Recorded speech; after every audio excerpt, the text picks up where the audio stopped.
pour aider la cause, Gassama a raison. Mais en aidant la cause, ne faisons pas comme nous n'avons pas un problème grave de ce dragon.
Nous allons le faire, même si la communauté internationale, les Nations Unies, la CEDEAO ne le font pas ou ne le feront pas. Nous avons l'habitude de documenter ces genres de violations. Vous avez vu avec le procès Hissène Habré comment les ONG ont pu documenter des atrocités, des violations massives des droits de l'homme qui ont été commises depuis 1982. Alors que ce qui se passe en Gambie est très récent. Nous avons aujourd'hui, depuis plus de 10 ans, le nombre de morts en Gambie, les personnes qui sont disparues. Nous savons combien de personnes ont été exécutées sommairement et extrajudiciairement. Et tout cela, le moment venu, évidemment, nous mettrons cela sur la table. Et donc, Yamé, je crois, doit aujourd'hui savoir que le monde a changé et que nous, au niveau des ONG sénégalaises, nous avons une obligation supplétive. Nous devons suppléer aujourd'hui la société civile gambienne qui est bâillonnée, qui n'a pas la possibilité de parler. Et c'est encore un sens de notre réunion d'aujourd'hui. Quel rôle peut jouer aujourd'hui nos grands voisins de la Gambie, du Sénégal? Oui, nous avons toujours dit que le Sénégal a à la fois une responsabilité historique et géographique à l'égard de la Gambie. D'ailleurs, on parle de plus en plus et on a toujours joué son rôle. On aurait dû jouer un rôle, d'abord de faire en sorte qu'il n'y ait pas une distanciation entre les populations gambiennes et sénégalaises. Or, selon que vous êtes aujourd'hui en Gambie ou au Sénégal, vous avez des valeurs et cette liberté du fait de cette politique d'ostracisme de la Gambie. Et tout cela, on laisse faire. Pas plus qu'avant-hier, des Sénégalais ont été arrêtés en Gambie sous le prétexte qu'ils se sont introduits dans le territoire gambien. Or, vous savez que d'après les textes de la CEDEAO, tout citoyen de la CEDEAO peut circuler librement dans l'espace CEDEAO. Et nous n'avons pas noté la moindre protestation officielle du Sénégal. On a négocié et même la libération a été perçue comme une jubilation, comme un succès du Sénégal. Évidemment, dans ces conditions, le Sénégal, politiquement je dis, n'a jamais joué un rôle et nous n'espérons pas qu'il jouera demain un rôle quelconque. C'est une manifestation de la société civile sénégalaise. Comment est-ce que ne sera pas récupérée par les partis d'opposition? Non, ce n'est pas possible parce que c'est une manifestation d'abord exclusivement de droits humains, fondamentale, éminemment consacrée à la personne humaine. Aujourd'hui, ce que nous dénonçons aujourd'hui, c'est d'abord la négation des droits fondamentaux des Gambiens, les détentions arbitraires aujourd'hui en Gambie, les exécutions extrajudiciaires et toutes les violations qui ont été documentées et dont la presse a fait état, mais surtout la nécessité de faire en sorte aujourd'hui que la Gambie vienne dans le giron des sociétés démocratiques. Aujourd'hui, il n'y a pas d'alternative à la démocratie. Quelqu'un qui veut aujourd'hui naviguer à contre-courant, penser un seul instant que la Gambie peut être une dictature, un îlot de dictature dans un océan de démocratie, ça c'est l'illusion d'un despote illuminé. On a connu même en Afrique des despotes plus ou moins éclairés. Mais il y a une Gambie c'est pas grave, c'est la même chose.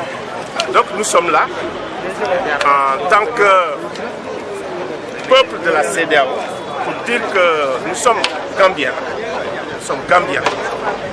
Pour dire que nous ne voulons plus, en tant que peuple de la CEDEAO, nous lever, marcher, pour nous exprimer, courir des risques pour notre vie, courir des risques pour notre intégrité physique, courir des risques pour nos libertés fondamentales.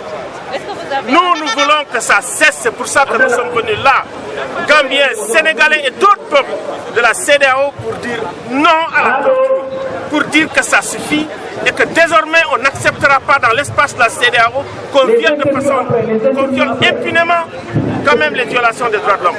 Et nous disons également non à l'impunité, surtout aux actes de torture. Parce que nous sommes régis aujourd'hui par des traités qui protègent les populations et les ennemis de la CEDEAO. Est-ce que vous pensez faire des démarches à l'endroit de la communauté internationale Mais nous l'avons déjà fait. Nous venons aussi pour réveiller la communauté internationale, pour réveiller la communauté africaine, pour réveiller le leadership africain. Dire aujourd'hui les aspirations profondes de la jeunesse et des populations, c'est le respect des libertés et des droits humains. C'est le respect des libertés et des droits humains. C'est de mettre fin un terme à la torture et à l'impunité. Voilà pourquoi nous sommes là, nous sommes tous debout ici.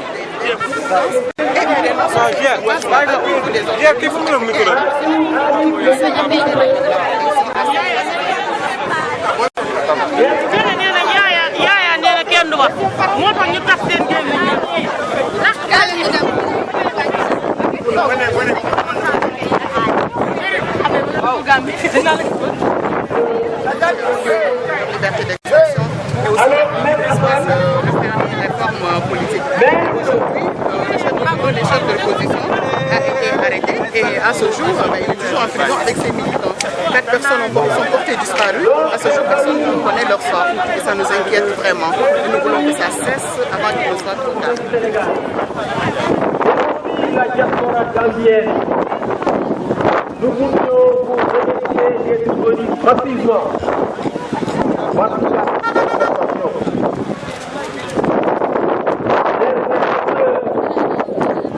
Le but de cette manifestation est d'envoyer un message clair au président Yaya Jammeh, mais aussi à la CEDEAO, c'est de leur dire nous sommes tous des Gambiens.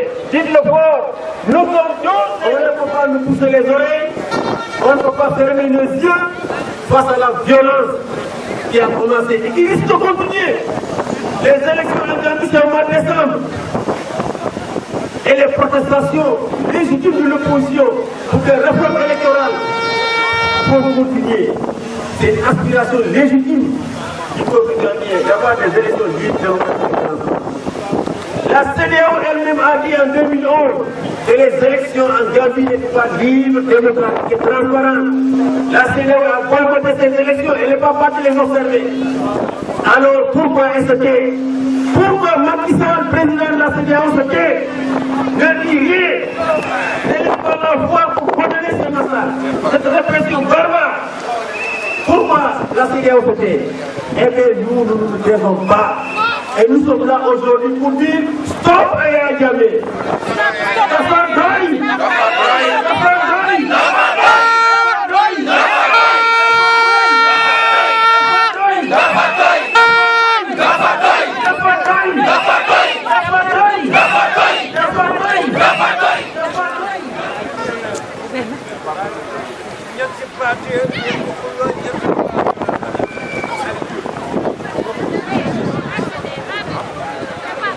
Merci beaucoup. Donc je donne la parole à Mme Fatou. Salam alaikum, comme ni ko Seydou waxee, je pense que tey Sénégal bi moo taxaw pour wax leen rek ne Afrique dafa war a taxaw pour yenn yi nga xam ne mooy di ak yelleef doomu aadama bi ko respecté. te dëkk bu mel ni Gambie li fa xew ñun ñëpp xam nañ ko te tey dañu taxaw pour ne non à l'oppression di wax surtout li gën a important mooy une solidarité au peuple gambien debout pour dire non et enfin non pour que cette répression continue. Cette répression qui dure depuis 21 ans, qui a déshumanisé le peuple gambien, qui a détruit toutes les familles. Aujourd'hui, tous les Gambiens sont affectés. Le tiers de l'île gambienne est mort. Aujourd'hui, les gens ont été pendant 21 ans. kon ngeen koy laaj anglais chinois ça peut baax lu wax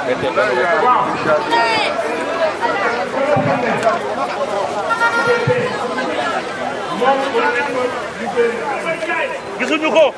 waaw tey gisuñu ko ci procès bi. ana Fatou Camara. gisuñu ko. ah gisuñu ko ci procès bi de. ak Modou Ngom. gisuñu ko. ñoom ñëpp manqué nañu ci procès bi te seen waajur yi jaaxle nañu.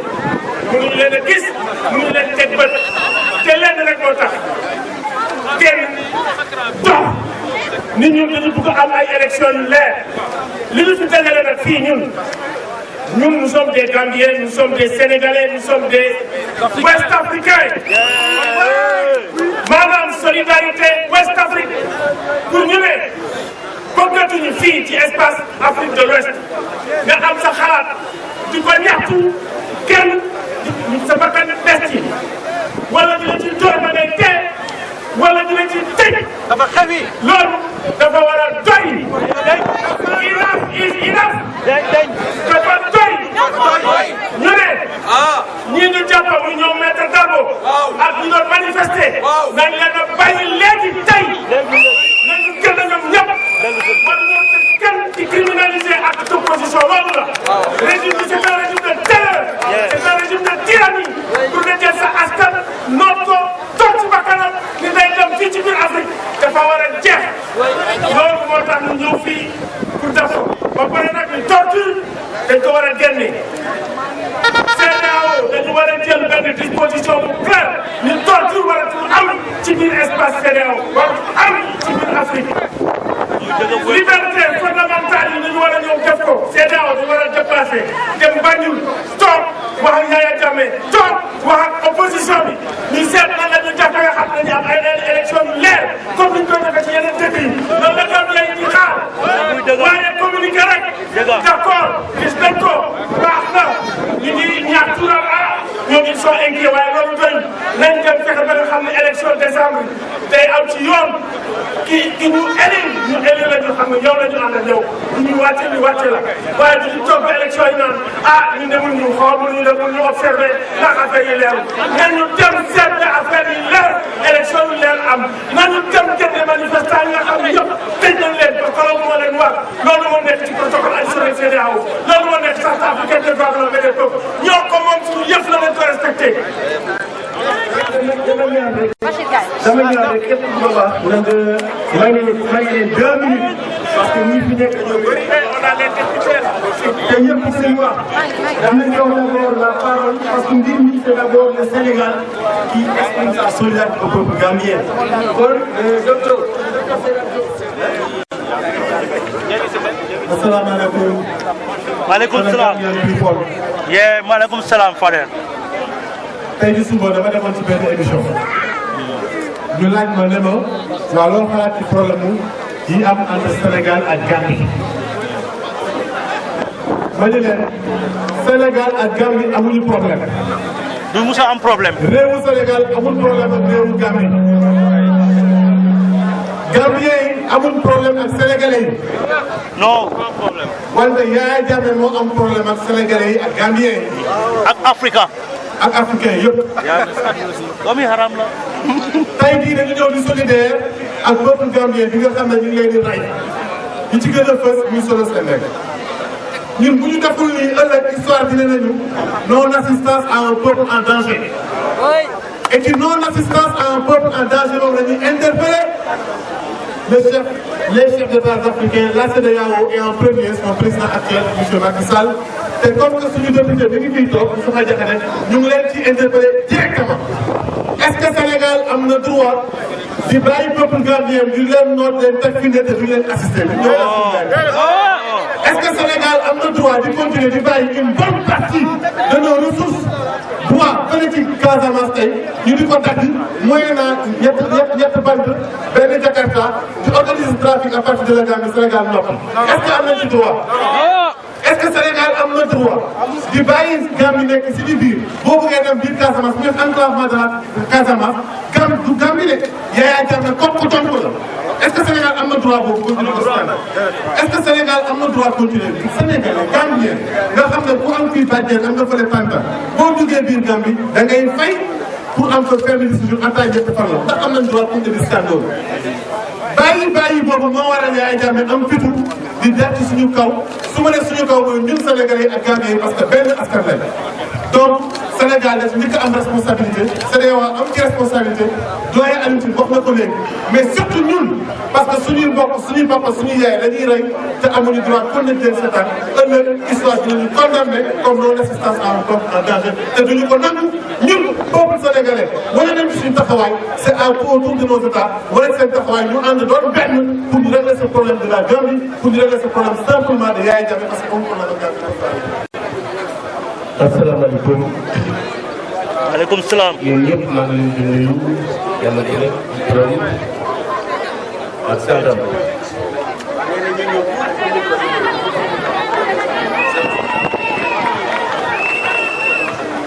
D'abord di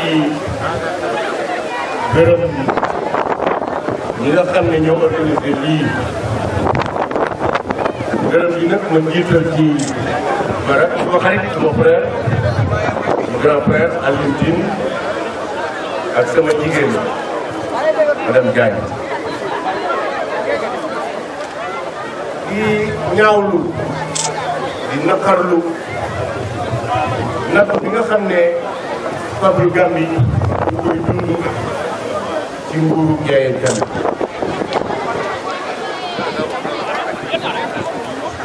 di ko ñaawlu di ko naqarlu di ko condamné jusqu'à la dernière minute di wax peuple Gambie amul leen problème ak peuple Sénégal ndax benn ngeen. Sénégal amul problème ak peuple Gambie ndax benn lañu. Sénégal ak peuple Gambie ñoo am problème seen problème Yaya Jammeh la.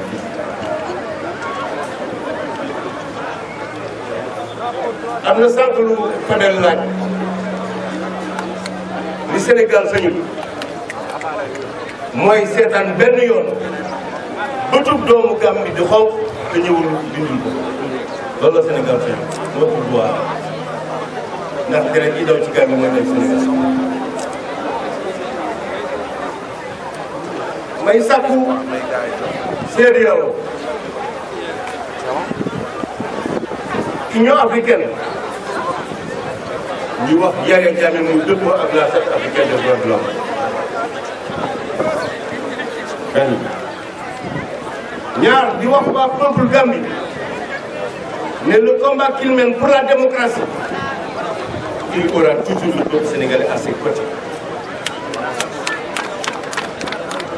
di wax waa Sénégal que la lutte pour la démocratie en Gambie, ce n'est pas une affaire des associations des droits de l'homme. C'est une affaire de tous les Sénégalais. damay wax ne ku mënul judduwaat rek mënoo soppi sa baay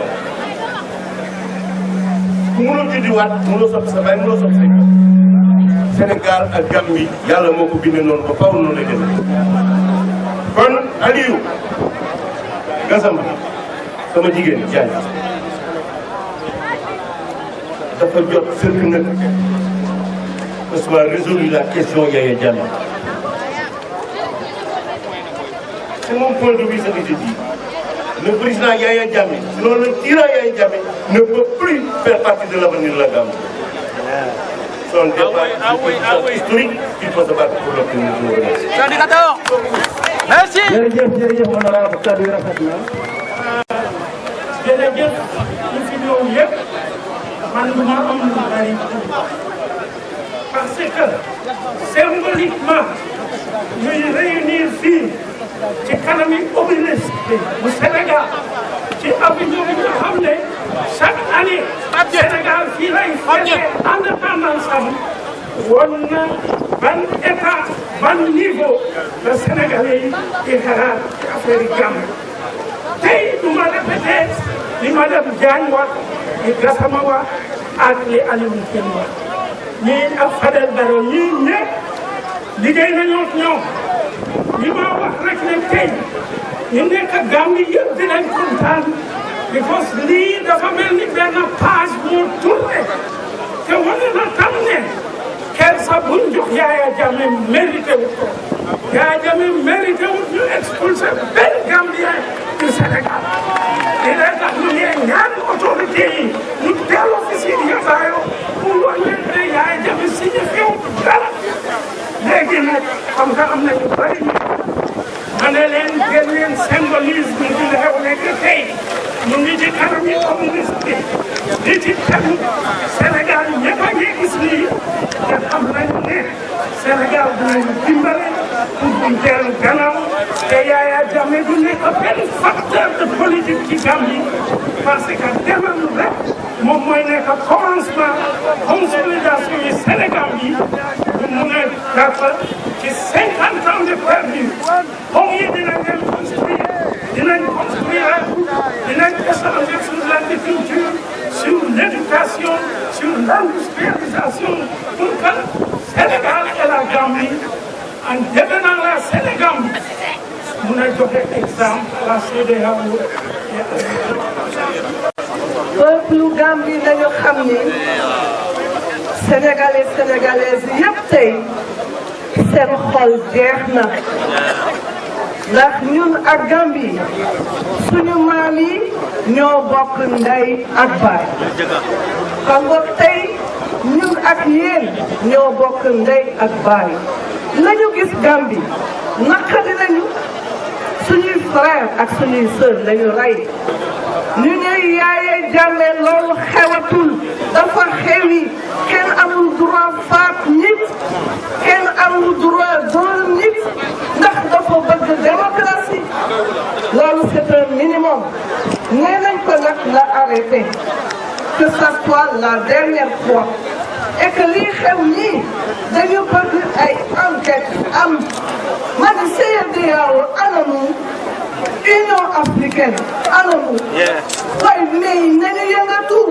suñu yëngatuwul ba peuple yëngatu dinañu am leneen lu ñu bëggul dañu ko woo nag ci terrain wu mu seddal terrain wu dialogue ndax loolu mooy jig peuple yi mais buy continuer nii yëf yi dina demee neneen nee nañ ko alt à ça nangoo tuñu ko te ñun ñëpp ay Gambien lañu ak ay Gambien tey suñu xel jeex na naqar nañu et bien na jeex jërëjëf voilà.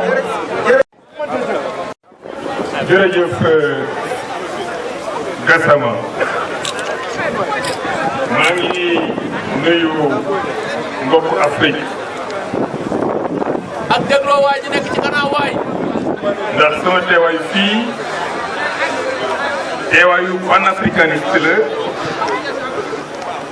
teewaayu militant des droits de l'homme teewaayu militant de l'état de droit mais principalement en tant que panafricaniste moo tax ma ñëw fii parce que dama jàpp sama bopp comme ni mu ko expliqué que man je suis un Africain de nationalité sénégalaise comme le Gambien dañu nekk ñoom tam des Africains de nationalité gambienne comme Guinéen bi nu mu nekkee Africain de nationalité guinéenne territoire yooyu nga xam ne colonisation moo ko créé depuis Berlin ñooñu dañu bokk destin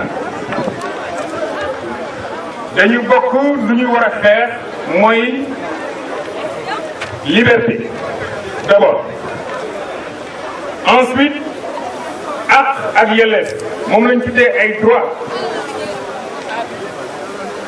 combat yooyu nag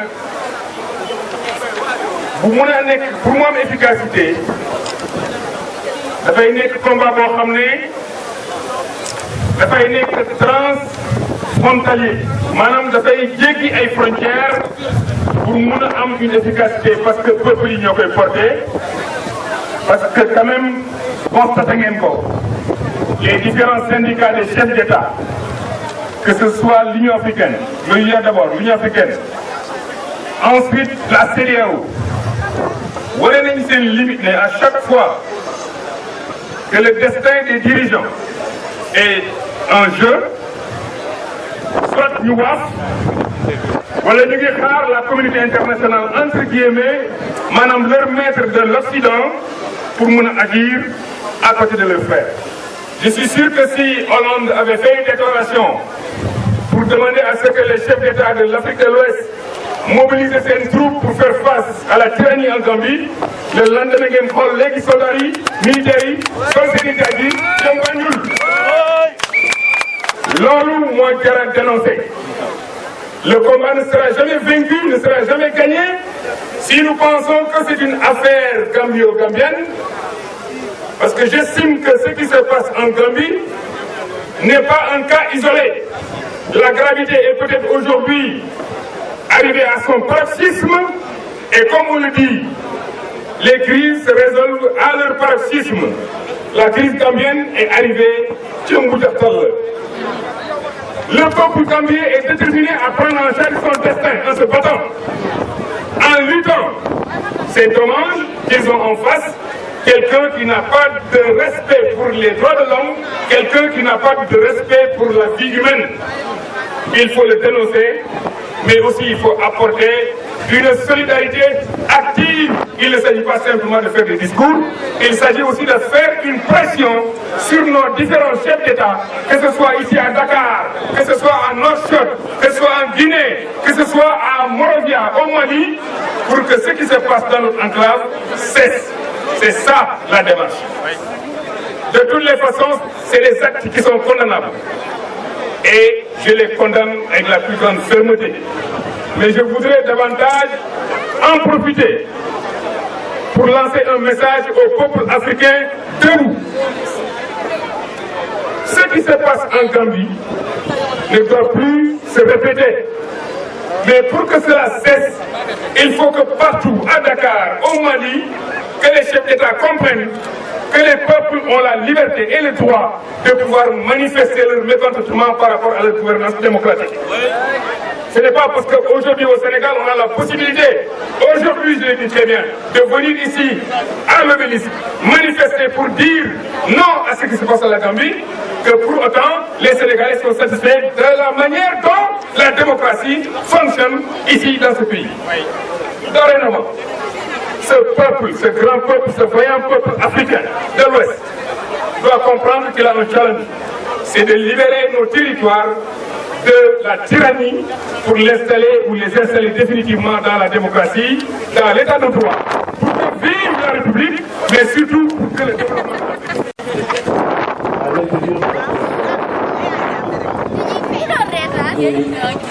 le peuple sénégalais ne sera jamais libre. Le peuple gambien ne l'est pas. Vous ne pouvez pas prétendre avoir la liberté si votre voisin ne l'a pas. Donc nous ne sommes pas dans une posture de soutien au peuple de Gambie.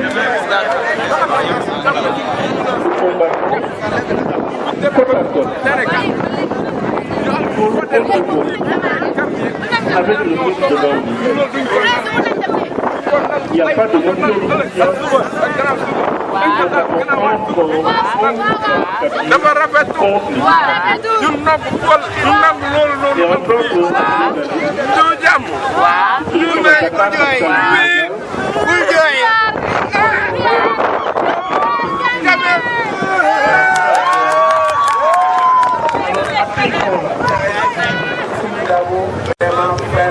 ñu jox ko bu baax parce que jóge na Pikine ak délégation bu baax pour ñëw fekk kaar la ñu loué pour ñëw ba fii moo di ko ñu jox ko mu mun a wax li nga xam ne moo nekk ñaari kaar ñu ne ma ñaari kaar.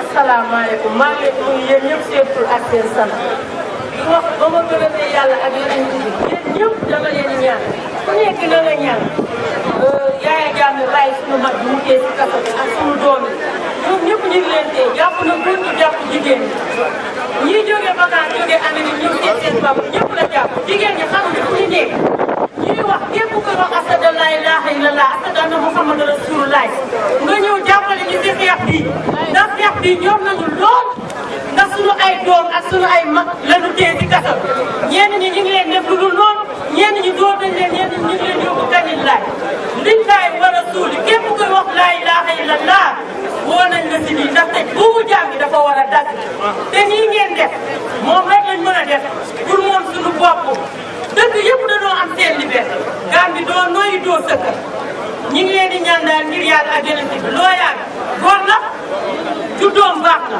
kon nii ñu koy def ni mérito ko te képp kuy judd waroo seetaan nii ñu koy toroxalee di ko toroxal jabootam lii nag si lañ mën a amee suñu liberté ñun ñëpp wax ne laa ilaha illallah laa ilaha illallah laa ilaha illallah Yaya Jammeh kalaame nañ koog yàlla ngir yàlla war a suul lu waay mën fii mën ko Gambie mën ko beneen dëkk ngeen jàppale ci ñu libéré doomu jàmbur yi ñu génn ci kaso parce que defuñu dara defuñu dara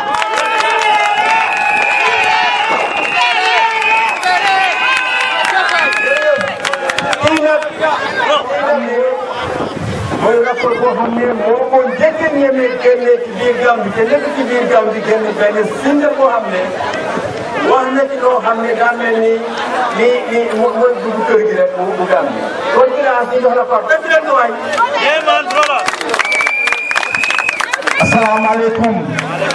dafa doy. dafa doy. dafa doy. ku bokk si gerte gi naan si meew mi ku bokk si dëkk bi war ngay am sa baat si réew mi mais ne fu ñu dëkk ñu ne kenn du wax du imam du artiste du journaliste du politicien mais lu tax we can't really speak what's on our mind the wax lu nekk sa mind all of a sudden it's a crime doo mun na wax about injustices that's going on all the police brutality which is so wrong kenn sona tey doomi Gambie yi mag yi père maa yi ñëpp a sonn du politicien du imam du kenn amul part si réew mi tey Gambie yàlla xam na ne tey si benn kàmb la nekk te it's about time pour Gambia ñu jóg moom suñu bopp moo tax ma ne the revolution starts now te revolution bi si kenn ku nekk am nga responsibility doomi Gambia bu nekk am nga responsibility pour mun a take over suñu country Yaya Jammeh moomul Gambia ñu ñoo ko moom it's our country moom ko si am cër rek kon it's about time pour Gambia ñu unite séparation bi dafa bëri trop dañu war a génne séparation boobu ñun ñëpp ñu ñëw together amul Socé amul Jola amul UDP amul APRC amul kenn bi all benn kon su ñëwee together parce que dafa ñaaw Lawyer Darboe tey ñu tëj ko ay Gambien toog di toog seetaan Lawyer Darboe ñu tëj ko loolu dafa ñaaw su fekkoon ne nekk nañ benn nu ko Lawyer Darboe su ko laalee mooy laal leen ñëpp su laalee man mooy ko may laal ñëpp su laalee suñu gasama moom mooy laal leen ñëpp su laalee kenn ñu ko laal